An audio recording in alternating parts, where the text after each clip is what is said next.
మనం తినే పదార్థాలకు ఆరోగ్యానికి సంబంధం ఉందని చెప్పే నాథుడు ఒక్కడు లేకుండా పోయాడు. ఏ విజ్ఞాని ఈ గురించి మాట్లాడటం లేదు. పాలల్లో హార్మోన్ ఇంబ్యాలెన్స్ అవుతుందని ఏ డాక్టరు చెప్పట్లేదు. దానికి తద్విరుద్ధంగా పాలు పరిపూర్ణ ఆహారం అని పఠ్యపుస్తకాలలో విజ్ఞానపు టీచర్లు బోధించడం మొదలుపెట్టారు. అంటే ఈ వాణిజ్యీకరణ ఒత్తిడులతో విజ్ఞానాన్ని అపభ్రంశం చేసి ఇదే విజ్ఞానం అని మన తలల్లో నూరి పోసేశారు.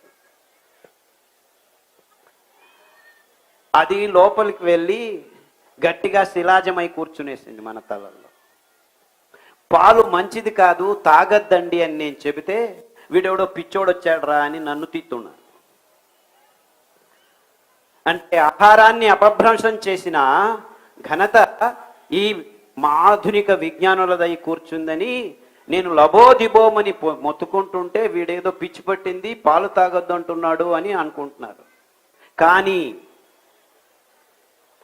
రేపటి నుంచి మొత్తం హైదరాబాద్లో ఉన్న ఆడవాళ్ళు, మగవాళ్ళు, పిల్లలు అందరూ పాలు తాగటం ఆపు చేస్తే 6 నెలల్లో హైదరాబాద్లో ఉన్న ఆసుపత్రులలో సగభాగం మూసుకొని వెళ్ళిపోతాయి అవంతకవే అనే నిజాన్ని మీరందరూ నిరూపించబోయే రోజులు ఇంక ముందు రోజుల్లో వస్తాయని నేను కలలుగంటున్నాను. అంటే మనం పాలు తాగకుండా ఉంటే చాలు మన ఆరోగ్యాలు సుధారించుకుంటాయని చెప్పే నాథుడు లేడు. పాలల్లో కాల్షియం ఉంది, కాల్షియం లేకుంటే బోన్లు విరిగిపోతాయి, ఎముకలు పుట్టుకని కింద పడిపోతారు అని అంటున్నారు. కానీ పాలు లీటర్లు తాగాము ఈ 20 సంవత్సరాలు, అయినా బోన్ క్యాన్సర్ వస్తుంది, ఆర్థో ప్రాబ్లమ్స్ ఉన్నాయి. ఎంతవరకు అంటే 38-40 ఏళ్లకే మీ మోకాలు సమసిపోయాయి, దానిని తీసేస్తాము. మిడిల్, లార్జ్, స్మాలు అమెరికా నుంచి, జర్మనీ నుంచి, ఫ్రాన్స్ నుంచి వస్తున్నాయి, బై 1 get 1 ఫ్రీ ఇలా ప్రకటనలు చేసి మీ మోకాళ్ళని తీసేస్తాము, కొత్తవి అమర్చుతాము అని పెద్ద పెద్ద ఫ్లెక్సుల్లో ప్రకటనలు చూస్తున్నాం. ఇంతకంటే విపర్యాసం కావాలా మనకి? అంటే ఆ పాలు తాగాము, వాళ్ళే చెప్పారు మాంసం తినండి, మాంసంలో విటమిన్ B12 ఉంది, దానిలో తప్ప ఇంకెక్కడా లేదు అని చెప్తున్నారు. కానీ విటమిన్ B12 ఎంతమందికి తప్పిపోయింది అని ఇప్పుడు విటమిన్ B12 టాబ్లెట్లు అమ్మటం మొదలుపెట్టారు. అంటే వీళ్ళు చెప్పింది పచ్చి అబద్ధం, లేకపోతే ఇంకొకటి మాంసం తింటున్నా కానీ విటమిన్ B12 మీ దేహంలోకి రావట్లేదని. రెండిట్లో ఏదో ఒకటి నిజం, అంతేనా? ఇదైనా నిజం, ఇదైనా నిజం. ఇప్పుడు అందరికీ విటమిన్ B12 తక్కువైందంటే మాంసం తిన్నా విటమిన్ B12 మీకు రావట్లేదనే కదా. అంటే ఆహారం కృతకమైందనే కదా. నిజమైన ఆహారం అయితే విటమిన్ B12ని హ్యాపీగా సంపాదించుకోవాలి కదా. మనం మాంసం తింటున్నారు అందరూ, మొత్తం 95% of the people in the world are eating meat, but then why B12 is less? ఇలాంటి ప్రశ్నలు అడిగేదానికి మనకు ఆలోచన శక్తి లేకుండా పోయింది. ఎందుకంటే ఈ మాధ్యమాలు, ఈ పత్రికలు, ఈ టీవీలు ఒకదాని మీద ఒకటి పేరు పట్టుకొని హాట్ హూట్ అని రాయటం వల్ల విటమిన్ B12 మాంసంలో మాత్రమే ఉందట, ఆహా కాల్షియం పాలల్లోనే ఉందట. నువ్వుల్లో కాల్షియం 10 రెట్లు ఎక్కువ ఉందని ఎవడు రాయడేంటి? ఇలా ఫోన్ ప్రాబ్లం ఉన్న వాళ్ళకి వారానికి ఒకసారి నువ్వుల లడ్డు తినిపిస్తే ఇలా వంగిపోయిన ముసలావిడ 70 ఏళ్ళు ఆవిడ టక్కర్ తెలుసుకొని నడుస్తూ ఉంది ఇప్పుడు. అంటే నువ్వుల లడ్డు తినండి అని ఏ ఒక్క విజ్ఞాని చెప్పట్లేదు, ఏ ఒక్క డాక్టరు చెప్పట్లేదు. ఎందుకు? పాలు అమ్ముడు కావు.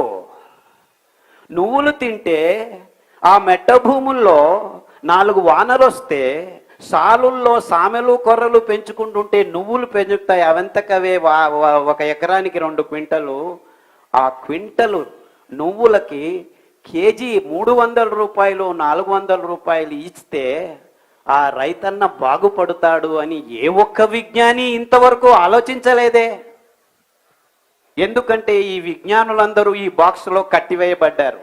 పాలు మంచిది, ఇది మంచిది, అది మంచిది, ఇది తినండి, అది తినండి అని చెప్తున్నారు. చివరికి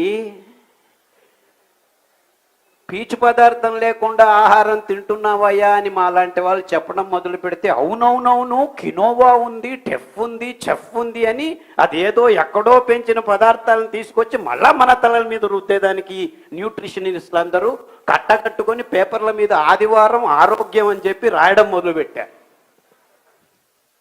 అర్థమవుతుందా నేను చెప్పే విషయాలు? అంటే ఇవంతా వ్యవస్థితంగా ఈ బహురాష్ట్రీయ కంపెనీలు మన ఆరోగ్యాన్ని, ఆహారాన్ని, పదార్థాలని అన్నిటినీ కబలించేసి మేము చెప్పిందే ఇదే ఆహారం, ఇలాగే తినండి, ఇలాగే ఉండండి, మీకు రోగాలు వస్తుంటే నో ప్రాబ్లం, ఇక్కడ ఇంకొక వ్యవస్థను తయారు చేస్తాము, టాబ్లెట్లు తీసుకుంటూ ఉండండి. ఇది నిజమైన చిత్రణ, కటు సత్యము. అంటే ఇంత భయంకరమైన క్లిష్టమైన పరిస్థితుల్లో ఈ అంశాలన్నీ ఒకదానికొకటి అంటుకొని ఉన్నాయి.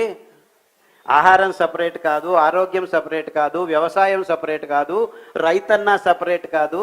4 వానలు వస్తే నీళ్లను లేకుండానే కొర్రలు, అండుకొర్రలు, అరికలు, సామెలు, నువ్వులు, ఉలవలు ఇలాంటి అద్భుతమైన పదార్థాలని పెంచుకొని తింటూ ఉన్న రైతన్నలు కాదు కదా, కొండ చర్యల్లో పెరుగుతున్న ఆ ట్రైబల్స్ జనాంగాల ఆరోగ్యాన్ని కూడాను గబ్బులేపి ఈ 2 రూపాయలకు బియ్యం ఇస్తామని చెప్పి ఆ బియ్యాన్ని వాళ్లకు తినిపించి 130 మంది ట్రైబల్స్లోనూ డయాబెటీస్ రోగం తెచ్చిన ఘనత ఈ ఆధునిక విజ్ఞాన కృషి యుగానికి సంబంధించింది అని గట్టిగా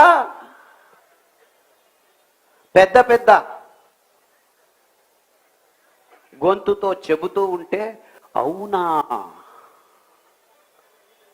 అవునా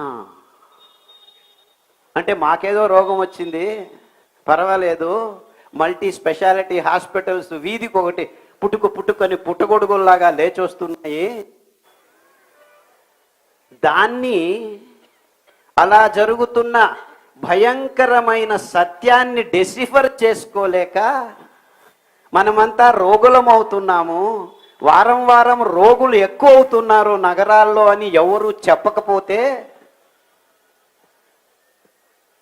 ఏమి చేయాలో దిక్కుంటే అక్కడ ట్రైబల్స్ కూడా ఈ రోగం వస్తుందంటే ఇంకా మనం తింటున్న ఆహార పదార్థాలే దీనికి కారణమని ఎవరు చెప్పకుండా ఉంటే ఏమీ తెలియనట్టు మనమందరం ముక్కు మీద వేలేసుకొని ఈ డాక్టర్లు చెప్పేది, ఈ విజ్ఞానులు చెప్పేది వినుకుంటూ ఇంకా కోడిగుడ్లు తినండి, 2 నిమిషాల్లో నూడిల్స్ రెడీ చేసుకొని మీరంతా వంటగదుల్లో ఎందుకు కష్టపడుతున్నారు, చిచి వంట చేసే పనేనా, ఆడవాళ్ళు హౌస్ వైఫా ఆహా అని నీచంగా చూడటం మొదలుపెట్టిన ఈ కార్పొరేట్ వ్యవస్థ కల్చర్ని ఇంకా పైకి తీసుకెళ్ళి ఆడవాళ్ళని కించపరుచుకుంటూ ఈ అద్భుతమైన సిరిధాన్యాల్ని, అద్భుతమైన వైవిధ్యమైన పదార్థాలని ఎందుకో మా తాత ముత్తాతలు పెంచుతున్నారని ఆ మెట్టభూమి రైతులు 4 వానలు వస్తే ఇప్పటికీ అమాయకంగా పెంచుతూ ఉంటే దానిలను చూసి క్యారే అనే నాథుడు లేకుండా తయారవుతూ ఉంటే ఎక్కడ దొరుకుతుంది న్యాయం? అంటే ఇంత గందరగోళంలో మనమంతా ఇరుక్కుపోయాం. మీరు అనుకుంటున్నట్టు ఇది సపరేట్, అది సపరేట్, ఇది సపరేట్ ఏమీ లేదు ఇక్కడ. మీ ఆరోగ్యాలు చెడిపోయింది, ఈ ఔషధి కంపెనీలు బాగు ఉద్ధారం అవుతున్నది, మల్టీ స్పెషాలిటీ హాస్పిటల్స్ పుట్టగొడుగుల్లాగా పెరుక్కు వస్తున్నది. ఇవంతా ఒకటే, వేరు కాదు. అంటే మన మెట్టభూమి రైతన్నలు 60% ఉన్నారు మన దేశంలో అని ఒకవైపు పెద్దగా రాస్తూ ఉండేది. రైతన్న అని సినిమాల వాళ్ళు పాటలు పాడుతూ ఉండేది. సినిమాల వాళ్ళు పాటలు పాడితే ఏం జరగదు. ఆ రైతన్న పెంచిన నువ్వులకి, ఆ రైతన్న పెంచిన సామెలకి విలువ కట్టి కేజీకి 70 రూపాయలు, 80 రూపాయలు, 200 రూపాయలు ఇస్తే ఆ రైతన్న బతుకుతాడు. అంతవరకు ఏ రైతు బాగుపడడు. అంటే మనం మన రైతన్నలు పెంచుతున్న పదార్థాలకి విలువ ఇవ్వాలి. మేమేమి ఊరిక ఇవ్వండి అని చెప్పట్లేదు. ఈ భయంకరమైన రోగాలన్నింటినీ క్రియేట్ చేశారు. ఈ చక్కెర తిని, ఈ కోడిగుడ్లు తిని, ఈ బియ్యం తిని, ఈ గోధుమలు తిని గ్యాంగ్రీన్ వచ్చింది, డయాబెటీస్ వచ్చింది, క్యాన్సర్ వచ్చింది, ఎస్ఎల్ఈ వచ్చింది, మల్టిపుల్ స్క్లీరోసిస్ వచ్చింది, దిక్కు తెలియని హెచ్ఐవి వచ్చింది, నీఫా వచ్చింది, ఝుంకా వచ్చింది, H5N1 వస్తుంది, HN1 వచ్చేస్తుంది. ఈ రోగాలన్నిటికీ మా దగ్గర మందులు లేవు, వీఆర్ క్రాసింగ్ ద ఫింగర్స్ అని ఐసీయూలో డాక్టర్లు చెప్తూ ఉంటే ఏం చేయాలో దిక్కు తెలియక, దేవుడా మమ్మల్ని రక్షించు అని చెబుతూ ఉంటే, ఏమీ ఇబ్బందులు లేవు, పాలు తాగండి, ఇంకా రోగం ఎక్కువ అవుతుంది, చక్కెర తినండి, 2 రోజుల్లో పోయేవాడు 2 గంటల్లో పోతావు, బియ్యం తినండి, బుద్ధిమాంద్య పిల్లలు పుడుతూ ఉన్నారు, గోధుమలు తినండి, హార్ట్ అటాకులు, నిర్నాళ గ్రంథులు లేచిపోయి థైరాయిడ్ ప్రాబ్లం వస్తుంది, ఇవన్నిటినీ ఆపు చేస్తే ఈ రోగాలన్నీ 6 నెలల్లో మీ దేహం నుంచి మాయమవుతాయి. దానికి కావాల్సింది పీచు పదార్థం, పిష్ట పదార్థం. అద్భుతంగా, సమన్వయంగా, సమర్పకంగా, రచనాత్మకంగా దేవుడు ఈ 5 సిరిధాన్యాల్లో పీచు పదార్థాన్ని, పిష్ట పదార్థాల్ని పొరలు పొరలుగా అమర్చాడు. కేంద్రం నుంచి 7-8 పొరల్లో అమర్చుతూ వస్తున్నాడు. పై పొరలలోకి వచ్చే వాళ్ళకి అద్భుతమైన యాంటీ ఆక్సిడెంట్ కారకాలు, రోగ కారకాల్ని తీసేసే ఈ పీచు పదార్థాన్ని దేవుడు అద్భుతంగా సమర్పించాడు మనకి ఈ 5 సిరిధాన్యాల్లో. ఈ 5 సిరిధాన్యాల్ని మీరు మార్చి 2 రోజులు ఒకసారి తింటూ వస్తే ఈ క్యాన్సరు, ఈ ఎస్ఎల్ఈ, ఈ రుమటికారిజము, మీ మోకాళ్ళ సందులు, వాతాలు, ఇది అది, మైగ్రేన్లు, గ్యాంగ్రీన్లు, హెచ్ఐవిలు, ఐబిఎస్లు, ఎస్ఎల్ఈలు, కొల్లైటిస్, క్రాన్స్ డిసీజు, ఏమేమో పేర్లు, దిక్కు దేశాలేని పేర్లు పెట్టుకొని ఆధునిక మానవుడు సతమతం ఉంటే ఇంతే